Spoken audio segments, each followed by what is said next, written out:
Smoke started coming out of the Jeep, and I walked over and the hood was open and I could see fire in there. Kenneth, thanks so much for taking the time to share your story. What happened? How did this get started? I was installing a subwoofer in my Jeep and passing more wiring through the firewall, and I have an analog oil gauge in the cab. So that means a little nylon tube ran from the engine to the gauge in the cab, and when I was drilling a hole through the firewall, the drill bit apparently scraped it just a little bit. It didn't leak right away. So I didn't notice the problem until I was at my father-in-law's property and we were getting ready to jump start this old YJ. Smoke started coming out of the Jeep and I walked over and the hood was open and I could see fire in there. And the first thing I knew to do was to turn the Jeep off to make sure that whatever initial fuel source the fire had was cut off. And then fortunately I have my extinguisher located right by the ignition, so as soon as I turned it off, I was able to grab the extinguisher and I sprayed the extinguisher into the engine compartment onto the two mini cats that are on the driver's side of the engine, and it put the fire out very quickly. Like in the first burst, it went out, and I gave it a couple more bursts. The really dangerous thing was that, of course, you're on some rural property, and there was probably grass underneath the vehicle that could have caught on fire.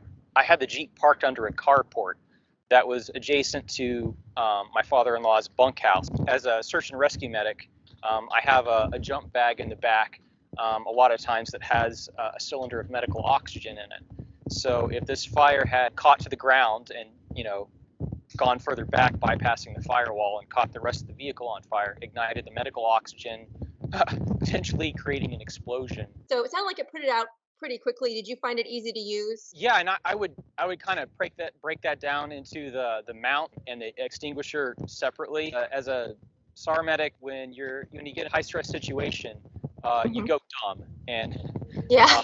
overlook some things. So one thing you can do, especially if you don't have the opportunity to train in this kind of thing, is you can try to plan ahead and make things easier for yourself. I used to have a fire extinguisher. At one point, it was mounted in the cab.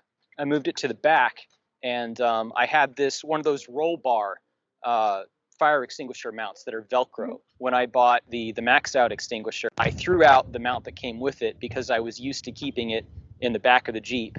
But after hanging out with some of my overlander friends and planning more about how I would actually need to use this in a fire, I moved it back into the cab, and I see that your company also makes a quick release.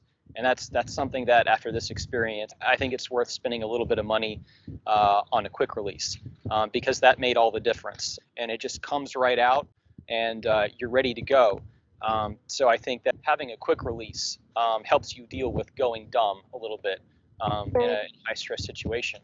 And the second thing, the extinguisher itself was easy to use, but like I explained about going dumb in a high stress situation, this could have happened with any fire extinguisher.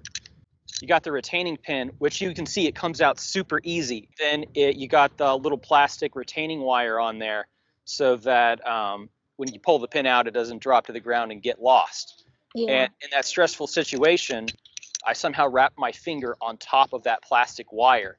And when I pulled, it wouldn't come out at first. So I just pulled harder.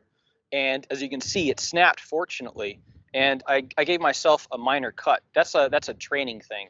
FEMA has a free preparedness class, and one of the things you get to practice with is using fire extinguishers. You are above and beyond prepared. And I think this is a really sort of a teachable moment. Most people will put an extinguisher in and think, oh yeah, I'm prepared, and not think about the fact that you maybe need to do a mock run through of what you do in an emergency.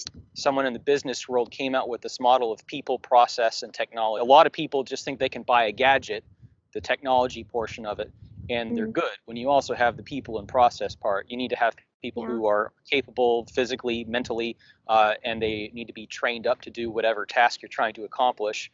And you need to have a process in place to execute whatever your plan is. You can't just buy a piece of equipment and expect it to be like a magical talisman that solves all of your problems. Before I got involved with search and rescue, I went through the FEMA's Community Emergency Response Team program, and you learn things like triage, basic first aid, patient evacuation, putting out small fires, cribbing, and then I tried to put out another engine fire. I had purchased a small fire extinguisher because it was inexpensive for like 20 bucks, and I had it mounted close to the seat. And part of the problem with that was that the nozzle was plastic, and when I get into the Jeep, one of my feet would keep hitting the nozzle, and it broke the nozzle off. And I glued it back on, which is not the ideal thing to do. And I was eating breakfast one day at a diner when I saw another vehicle in a parking lot had an engine fire, and I pulled out the extinguisher. I sprayed the extinguisher on that fire, and it went out initially, and then it flashed right back up. So what I took away from that is that I wanted more material in the extinguisher. And your MaxOut extinguisher is 2.5 pounds. And I just happened to come across it when I was in a four-wheel parts store. Not only did it have more material, which meant I had a better chance of extinguishing a fire, the nozzle was also made of metal. So I wasn't worried about, even if my feet hit it, that the nozzle was going to break off. And I also noticed that it appeared that one of the handles you grab onto is shaped differently than the extinguisher I bought, making it the whole thing a little bit more compact. So I've been able to put this thing in a quick release in my Jeep where I can reach it very quickly. It's right by me. And if I were to get in a car wreck, get trapped in the vehicle, and there were a vehicle fire, I could try to protect myself by having that right at my feet. And in the scenario I just brought up, if I have an oil leak that suddenly developed and it's dripping onto grass, and I'm worried about dry grass catching on fire, I wouldn't want just a BC extinguisher. I'd really want an ABC extinguisher. Yeah, it's an interesting point because it is something we try to tell our customers. A lot of people don't think about the two things: is what kind of fire you think you're going to have, and what is your extinguisher rated for, and making sure it's mounted within reach. I think, as you can attest, like every second counts. Like I said, those Velcro roll bar extinguishers, I know they're popular. I know they're cheap, but I would never go with Velcro again, because that is what I had. It took me a lot longer to get that extinguisher out of the Velcro. That's why I would never use anything but a quick release. Those are all great things. You've obviously thought it out. We like to try and help educate people so that they can make the right choice for themselves. And was there anything else that kind of made you choose H3R Performance extinguishers? It was the size, the form factor, the additional material, the metal nozzle. And it was ABC. And the MaxOut extinguisher was a little bit more expensive, but boy, after it saved a vehicle and possibly a lot more than that, I would definitely say that spending the little bit of extra money was definitely worth it. Did having this fire kind of make you think twice about, okay, where else do I need to have one? Absolutely. My wife drives a Toyota Tacoma, and I know all the Toyota Overlander guys would be, yelling at me that Toyotas don't catch on fire like Jeeps do. But I still felt it was important to put one in her vehicle because, like in that first situation I described, it wasn't my own vehicle that caught on fire. It was someone else's. And I've read some of the reviews on your website from people who have used your extinguishers. He mentioned stopping for a woman and I think maybe a child that were trapped in a car wreck that was burning. And he had not just one, but 2 extinguishers with him. And he was able to use one extinguisher to put out the car fire, and then I think some grass. He said some of the grass nearby had caught on fire, and he was able to use the second extinguisher for that. So even though I'm not worried about the Toyota catching on fire,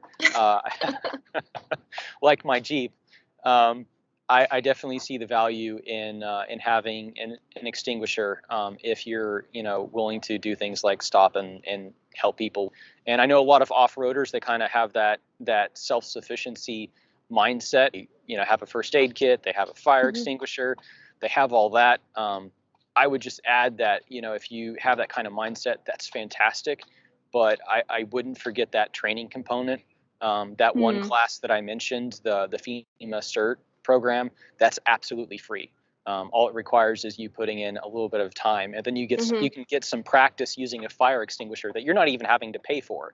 And you can get some practice in a safe, controlled environment with people who know what they're doing, and then you're a little bit better prepared. Yeah. Last question. So, you have your awesome Jeep behind you, and we have a lot of our followers are Jeep guys. I just want to ask you, what all other kind of activities do you use your Jeep for? Before I got into search and rescue, when I first bought my Jeep, I got involved with this group called Houston Area Off-Road Recovery. and it's like a loosely organized group. And I did a lot of exciting things. I've recovered like small cars from ditches using my winch. I've gone on some bigger recoveries of like surplus military trucks and more commercial equipment, and it involved like a team effort of more than one vehicle. You got anchor vehicles in the back, you got 2 winch vehicles, you're doing multiple snatch blocks. Like, it was really fun learning that kind of thing. And in the process of volunteering and just using the Jeep, I've driven through several floods. And after that, I decided to get involved in SAR. Off-roading doesn't come into play a whole lot, but when it does, you really need it. I recently, a few weeks ago, did a search where we were looking for a missing person, and it involved getting into some very hard to reach places. And the lessons that I learned from all that time spent doing recoveries and off-roading really helped make sure that I didn't end up getting stuck. And in addition to doing the SAR stuff, I've been getting more into overlanding, taking trips to Big Bend, and I'm planning a trip next year to Black Bear Pass and some other parts of Colorado with a friend. Thank you so much for taking the time to talk to us, and thanks for all your volunteer work. I really think that there's a lot of, great lessons in your story, and we appreciate you sharing it with us so that, we can share it with sort of a wider audience. Have a great weekend. Thank you, you too.